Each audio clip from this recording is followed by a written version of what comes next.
Melenzane sott'olio in lavatrice. Marì, ma sei asciutto pazzo? No, no. Pigliate carta e penna, venite a presa a me che facciamo una bella molignanella sott'olio. La prima cosa che faccio, vado a tagliare le melenzane a fettine così, non molto sottili. Poi la taglio a metà e faccio tutte delle listarelle a così.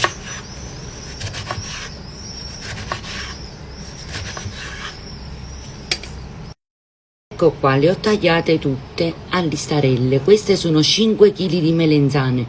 Poi voi fate come volete, io faccio a occhio.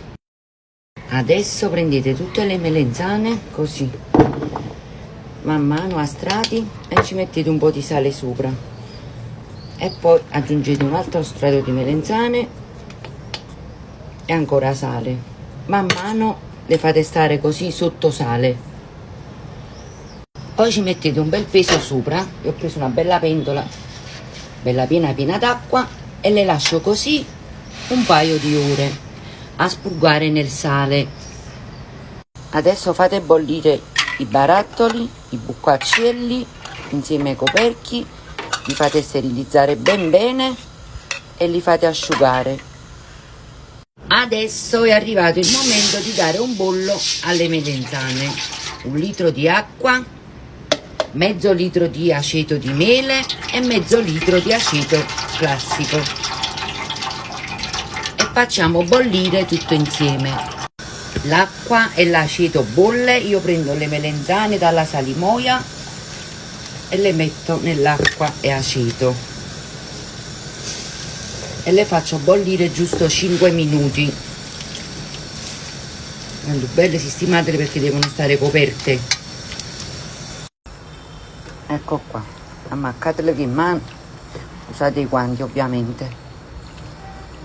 Ragazzi, mo veno belle perché avevo già lavato e disinfettato con il Napisan sia la lavatrice che le 2 federe di cuscino.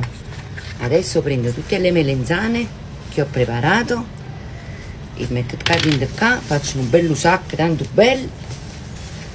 Ecco qua, e adesso le lego così forte e mo le mettiamo in lavatrice a strizzare.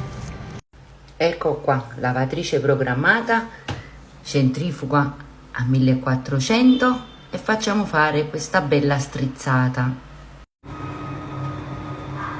Adesso siamo pronti per mettere le nostre melenzane nei vasetti. Preparate aglio, origano e peperoncino. Ecco qua, così. E poi iniziate a mescolare tutto. Avete mescolato bene, che avete fatto un mescafrancesco, iniziate a riempire i vostri vasetti. Ecco qua, così, piano piano, una alla volta. Adesso li pressate un po' con le mani, così. È arrivato il momento di aggiungere l'olio. Io uso questo qua extravergine perché a me mi piace che quando mi faccio la scarpetta l'olio ha quel sapore intenso. Man mano che si riempiono i barattoli aspettate che l'olio scende giù e poi continuate un'altra volta. Mi raccomando, assicuratevi che siano sempre le melenzane coperte di olio. Assaggiamo? No, queste melenzane ve le mangiate fra un paio di mesi.